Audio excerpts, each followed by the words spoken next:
What's up? I want to talk about this real fast. Signs that the elites are feverishly preparing for something big. What in the world are the elite up to? Okay, first let's talk about what the New York Fed has been doing. What kind of natural disaster would be bad enough to completely shut down the operations of the New York Federal Reserve Bank?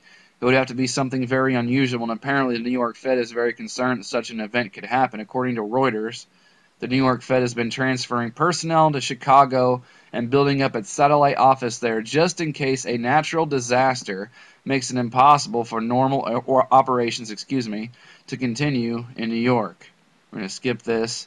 This seems very odd in all of U.S. history. There has never been a natural disaster in New York City that would have been bad enough to totally shut down the operations of the New York Fed for an extended period of time. So why are they so concerned?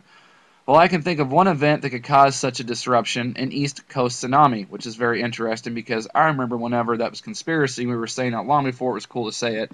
And just to let you know, Southern California as well as parts of the East Coast, the West Coast, have also been preparing and did this last month for a tsunami. But moving on. This is something that I wrote. We don't need that. Never mind. Skip the next part. And also, another very odd thing that we learned about this week is an absolutely massive purchase by the government of ammunition that is commonly used in AR-15 semi-automatic rifles.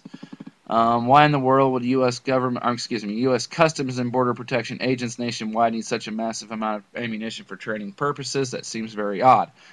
Something else that seems very strange is the fact that NORAD is moving back into Cheyenne Mountain after all these years because Admiral William Gortney, the head of NORAD and Northern Command, said that because of the very nature of the way that Cheyenne Mountain's built, it's EMP hardened, so the U.S. military is concerned about an EMP attack all of a sudden.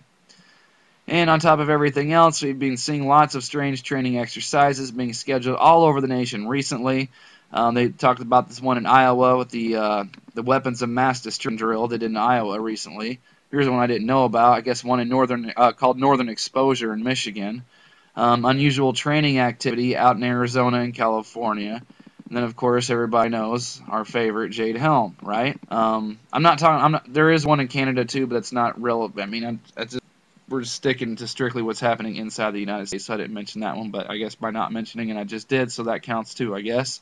And of course, another thing that people scratching their heads are the weird closures of Walmart stores for supposed plumbing problems. However, been reporting today that these stores could possibly be shutting down to punish workers because apparently these stores, some of the stores at least that are being closed for these plumbing issues, were ones that were target of protests, where the employees were protesting for higher wages. So they said that is a possibility that they were closing those Walmart stores for that reason.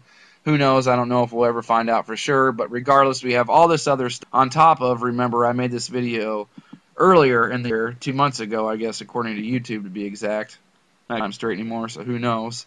That it was being reported that the elite were preparing on buying out all these bug-out locations. They were moving out of the big cities and buying all this property out in the middle of nowhere and what have you. So, actually, you know what? Let's leave it because I think the end of this article wraps it all up. In the end, perhaps there's nothing to any of this. Perhaps all these examples are just unrelated coincidence, but then again, perhaps not. And I don't think, I think this is going to be a big year. I'm not saying this stuff to scare anybody or freak anybody out, all right? But I think it's worth talking about and mentioning. It's because, you know, all these people on here that when you talk about stuff, they call you a fear monger, or they tell you, you know, you're just feeding into the fear and feeding the machine. I don't really think so, because I tell you, man, everybody that since I've woke up to what's going on, everyone I know who talks tough and seems to know it all ain't nothing but just full of crap. And at the end of the day, they're full of shit. People that are saying reporting stuff like this is fear mongering. You're gonna scream and cry and be scared just like everybody else when it all goes down, because all the tough guys, all the know-it-alls, at the end of the day, they're full of shit. That's been my experience. So I'm not on here to scare anybody. I just think that it's kind of worth pointing out that there's a lot of really weird activity going on, and I don't think that these government authorities and these banksters and these satanic cabal scumbags are doing it for no reason. You know, that's it. Live your life, work on yourself, do the best you can, and that's it. But just be aware, we got some crazy stuff going on. And someone mentioned it the other day in a comment. It's perfect, you know. T.S. Eliot, everybody knows that huge author, right? Taught his stupid crap in school. You know, the end of the world goes out with a whimper, not with a bang. And so I kind of feel like I have to talk about this stuff because I refuse to quietly go. You know, I'm going to scream and bitch and moan the entire way. And I'm glad that people out there are doing the same and standing with me. Because I'll be damned if I'm going to sit here and watch all these things rack up. All these, I mean, this is about a checklist and a half for anybody that you know that's not believing in this stuff. You know, explain all this stuff then. So, just wanted to share it. This video's gone on way too long already. So, thank you. Big thank you as always, man. I can't help to say it enough. But thanks to my subscribers.